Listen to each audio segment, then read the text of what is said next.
जिस घर की स्त्री में होते हैं ये 12 दिव्य लक्षण, वहां साक्षात कुबेर का खजाना बरसता है। जानिए उस गुणवान बहू की दास्तान, जिसने अपनी सात्विक ऊर्जा से एक उजड़े हुए राजघराने को फिर से आबाद कर दिया। प्रणाम, मैं हूं विवेक वर्मा। वर्मा स्टोरीज के इस विशेष अंक में आज हम उस अनमोल विषय पर बात करेंगे जिसे हमारे शास्त्रों में स्त्री भाग्य कहा गया है। अक्सर लोग धन दौलत और बाहरी सुंदरता को सौभाग्य मान लेते हैं, लेकिन वास्तुशास्त्र और समुद्र शास्त्र के अनुसार एक सौभाग्यशाली स्त्री की पहचान उसके शरीर की बनावट, उसके व्यवहार और उसकी आदतों में छिपी होती है। आज की कहानी उत्तर प्रदेश के एक वैभवशाली लेकिन अब जर्जर हो चुके रघुवंशी सदन की है। यह कहानी आपको बताएगी कि कैसे एक 12 लक्षणों वाली स्त्री के चरण पड़ते ही निर्जन घर में भी खुशियों की शहनाई गूंज उठती है। प्रयागराज के पास एक बड़ा सा गांव था, जहां रघुवंशी परिवार की 7 पीढ़ियों की साख थी। लेकिन वक्त का पहिया ऐसा घुमा कि बड़े जमींदार दिग्विजय सिंह का कारोबार मिट्टी में मिल गया। उनके महल जैसे घर की दीवारें चटकने लगी, बगीचे सूख गए और परिवार में चिड़चिड़ापन घर कर गया। दिग्विजय सिंह की पत्नी कौशल्या देवी हमेशा परेशान रहती थी। उनका बेटा शरद शहर में व्यापार करने की कोशिश करता, पर हर बार उसे घाटा ही होता। लोग कहने लगे थे कि रघुवंशी खानदान को किसी की बुरी नजर लग गई है। इसी बीच दिग्विजय सिंह ने अपने मित्र की साधारण सी बेटी वंदना का हाथ शरद के लिए मांगा।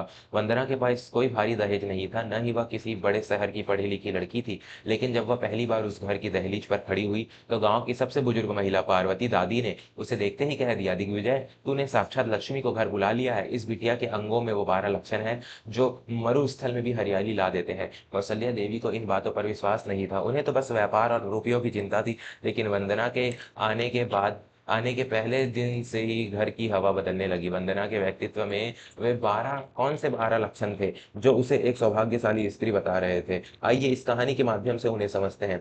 वंदना का पहला लक्षण था उसकी गजगामिनी चाल। समुद्र शास्त्र कहता है कि जिस स्त्री की चाल राजहंस या हाथी की तरह सधी हुई और गरिमामय होती है, वह घर में स्थिरता और लक्ष्मी लेकर आती है। पार्वती दादी ने गौर किया कि वंदना के पैर जमीन पर बहुत कोमलता से पड़ते थे और चलते समय उसकी एड़ियां आवाज नहीं करती थी।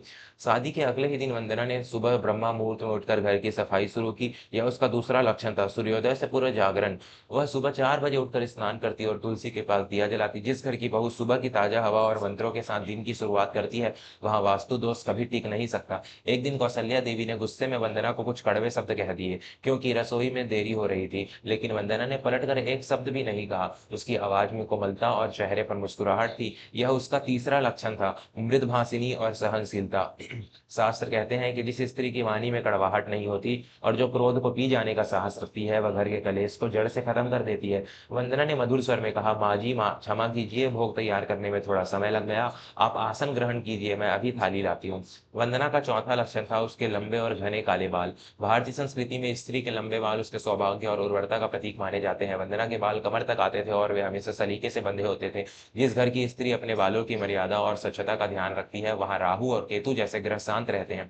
शरद व्यापार के सिलसिले में बहुत परेशान होकर घर लौटा। उसने वंदना से अपनी नाकामियों का जिक्र किया। वंदना ने बड़ी शांति और उसकी बातें सुनी और उसे धैर्य बंधाया। उसका पांचवा लक्षण था विस्तृत और ऊंचा ललाट माथा। वंदना का माथा चौड़ा और साफ था। समुद्र शास्त्र के अनुसार चौड़े माथे वाली स्त्रियां बुद्धिमान होती है और अपने पति के लिए परामर्शदाता सलाहकार का काम करती हैं। वंदना ने शरद को ऐसी योजना सुझाई कि वह दंग रह गया। उसने कहा, सुनिए, व्यापार में केवल पैसा नहीं, सही दिशा की जरूरत होती है। आप उत्तर दिशा की ओर मुख करके बैठना शुरू कीजिए और काम की शुरुआत में पहले गणपति का ध्यान कीजिए। वंदना का छठा लक्षण था उसके हाथों और पैरों की कोमलता। वंदना की हथेलियां गुलाबी और कोमल थी और उस पर शंख या चक्र जैसे सूक्ष्म चिन्ह उभरते थे। ऐसी स्त्रियां जिस भी वस्तु को छूती हैं वह सोना बन जाती है। कौशल्या देवी ने देखा कि जो पुराना बगीचा सालों से बंजर था, वंदना के हाथ लगते ही वहां नए फूल खिलने लगे थे। एक दोपहर एक गरीब भिक्षुक घर के द्वार पर आया। कौशल्या देवी उसे डांट कर भगाने लगी, पर वंदना ने सम्मान के साथ उसे भोजन कराया। यह उसका सातवां लक्षण था, दानशीलता और सेवा भाव। जिस स्त्री के द्वार से कोई भूखा नहीं जाता, उस घर के अन्नपूर्णा भंडार कभी खाली नहीं होते।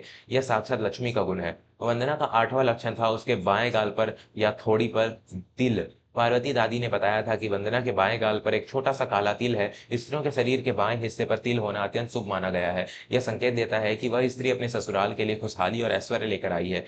9वां लक्षण था उसकी मृगनयनी आंखें। वंदना की आंखें बड़ी साफ और कोमल थी। ऐसी स्त्रियां अपनी नजरों से ही घर की नकारात्मकता को सोख लेती हैं। वे सत्य की पक्षधर होती हैं और परिवार के प्रति वफादार होती हैं। वंदना का 10वां लक्षण था किफायत और बचत की आदत। कौशल्या देवी को डर था कि नई बहू पैसे उड़ाएगी, पर वंदना ने घर की रसोई का बजट इतनी खूबसूरती से संभाला कि शरद के भेजे हुए थोड़े से पैसों में भी घर का वैभव लौटने लगा। वह एक एक दाने की कद्र करती थी। शास्त्र कहते हैं कि जो स्त्री अन्न और धन का सम्मान करती है वह महालक्ष्मी का साक्षात रूप है। 11वां लक्षण था उसका बड़ों के प्रति आदर। दिग्विजय सिंह अक्सर बीमार रहते थे। वंदना ने कभी उन्हें दवा देने या उनके पैर दबाने में संकोच नहीं किया। वह हर काम से पहले अपने सास ससुर के चरण स्पर्श करती। जिस घर में बड़ों की आंखों में खुशी के आंसू होते हैं वहां देवताओं का वास होता है। और 12वां सबसे अद्भुत लक्षण था क्षमा करने का हृदय। एक बार शरद की छोटी बहन ने वंदना के गहने खो दिए।